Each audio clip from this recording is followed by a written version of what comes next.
Hey everyone! Positions with an isolated queen pawn are very common. We can get them out of many different openings. So in today's video we're going to try to learn how to play with an isolated queen pawn and how to try to play against it. So an isolated pawn on the d file is an isolated queen pawn, like the d4 pawn in this position. It has the advantage of being a central pawn. Central pawns are normally very important in the opening and the middle game, so it has very good control of important squares like e5. The e5 square can also be great for one of our pieces. So when having an isolated queen pawn, we're going to look for active piece play and initiative.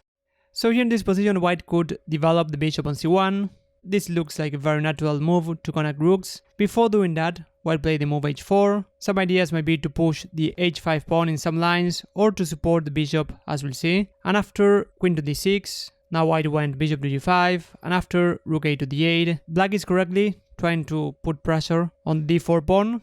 White played rook a to d1, now black went queen to b8. So here all of white's pieces look nicely developed. That's why here white slightly improved the bishop with bishop to b3. Now the bishop might be eyeing the king. And here black went for the move a6. It is hard to condemn black because white's continuation was pretty spectacular. But in any case, here we see a good situation where playing too passively is not going to work when playing against an isolated pawn. So here black should have tried to look for some counterplay like knight to g4, taking advantage of the fact that white pushed h4. Because after a6, here white played a very instructive idea when having an isolated queen pawn, which is the move d5.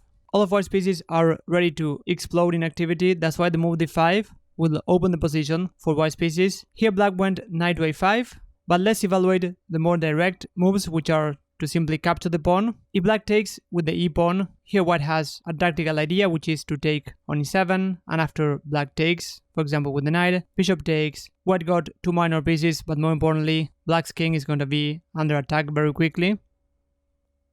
Or if white takes on d5 with the knight, here white could take with the bishop, and after black takes, and knight takes, again we see how white's pieces are just extremely active, so this position is also quite unpleasant for black. So here black tried knight to a5, counter-attacking the bishop. Very often this is a good idea, but here white saw a bit further and here he played the very pretty move d takes e6. So sacrificing the queen, which black didn't take, black took the knight. In any case, after taking the queen, white's idea is to take on f7, giving a check, and attacking the rook, and after the king moves, white can promote, and after black takes on e8, white is gonna get two rooks and a pawn, and the point is that if black takes, white will simply double, and there's gonna be pressure against black's pieces. White is gonna get the material back and a crushing attack against black's king. In any case, in the game after black took the bishop, white took on f7, and after king takes and queen to c4, we get a fork, so white is gonna get the material back with interest. White has an extra pawn, and more importantly, black's king is gonna be very weak. After king to g7, white could have taken the knight, but instead he first played the intermediate move knight to e5, planning queen to f7, so black's position fell apart in just a few moves. Now let's move on to another position where the side having the isolated pawn is using this as an advantage. Here white could take on d5, and after e takes, we get a fairly playable position even though black gets the two bishops. This knight on e5 is quite strong. This was a solid approach.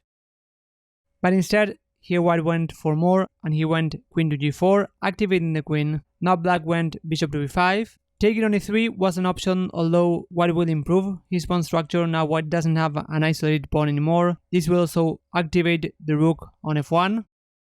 So instead black went bishop to b5. Now white went bishop to h6, threatening a checkmate on g7, and after bishop to f6, rook f to e1. Here black probably played the first move in the wrong direction. The knight on d5 was doing a great job blocking the isolated pawn. It was definitely more natural to play something like rook to c8. Instead black went knight to e7, and after bishop to d2, now black went queen to d6, missing another very important idea. Here the move d5 doesn't work, but taking on a7 is actually crushing. White has a lot of pieces eyeing the e6 square. Here black took on f7 with the rook. If black takes with the king, we're gonna get a similar idea. After rook takes, attacking the queen, now we're gonna get pressure on this diagonal. Here black tried the move queen to d7, which is an interesting try. If black takes on d4, white will simply trade, and then after rook takes, the rook on f7 is pinned, so white is winning a lot of material.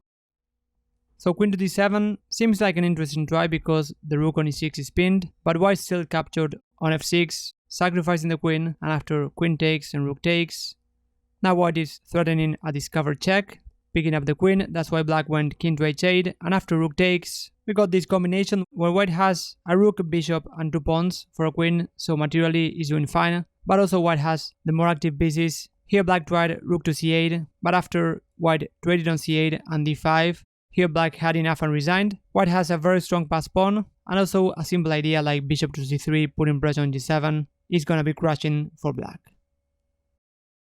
So while the side having the isolated pawn is gonna aim for active piece play, whenever you play against an isolated pawn, the best idea is to try to attack it. But this is easier said than done, so we're gonna learn some important ideas to attack the isolated pawn. In this position here white played the move h3, challenging the bishop. Black didn't want to take on f3, giving white the bishop pair, and after bishop to h5, here white played a very instructive idea, which is the move bishop to e2. So one idea is to trade pieces while keeping the pawn structure, to increase the pressure against the isolated pawn, and also to fight against the potential initiative that black might have. So here after bishop to e2, black went bishop to b8, and after knight to h4, queen to d6, threatening a checkmate, white went g3, and here black traded on e2. If black goes bishop to g6, white could also take on g6 with the knight. So after bishop takes and knight takes, the knight is actually nicely placed on e2. It can either try to attack the isolated pawn or block it. Here black went queen to e6, and after king to g2, here black played bishop to e5. I think that this is helping white a lot. I think that black should try to play for activity, for example with a move like knight to e4, because after bishop to e5, we're gonna get more trades, and this will increase the pressure against the isolated pawn. So after knight to f3, queen to e4, knight to c3, queen to e6, queen to d3, white is ready to build up against the isolated pawn. Knight to e5, we got another trade, and after rook to c8 and rook f to d8, here white correctly went rook to d1. White has to be a bit careful not to allow the move d4. Black would get rid of the isolated pawn in that case and even gain activity. So after rook to d1, preventing d4, queen to e6, knight to e2, we see how white is happy to go for more trades, and after rook takes and queen takes, rook to c8 and queen to d3, here black went queen to e4, giving a check. There are some ideas to go rook to c2 as well, but white saw a bit further and here he traded on e4. Even though black will get rid of this isolated pawn, the pawn on e4 can still become a target. Here white played very precisely, white went g4, so now white is ready to attack the pawn with knight to g3 and rook to d4. So here black went h6, white first played the move rook to d2, preventing any counterplay, but slowly but surely building pressure against black's pawn. So after g6, knight to g3, king to g7, rook to d4 and rook to d8, all of black pieces are tied to the defense of the pawn. So white definitely has an advantage. White is pressing for free. Now the king is gonna get more active. So white managed to convert this position. And before I move on to the last position, if you want to seriously improve at chess, I have a free course that will provide you with a training plan for that. So feel free to check the link in the description. So last position is another instructive example on how to play against an isolated pawn. Here we have quite a complicated position. Black went for the move knight to e7, which is a typical maneuver, either to block the pawn or to try to increase the pressure against it. We should also be careful about the move d5, as we discussed. In this particular position, the move d5 would allow black to take on b2, and after d5, now the bishop is also attacking the rook. So that's why white went knight to e5, as we saw a typical idea with an isolated pawn. And after knight to f5, knight to c4 and queen to a6, here white went a4, preventing some bishop to b5 ideas.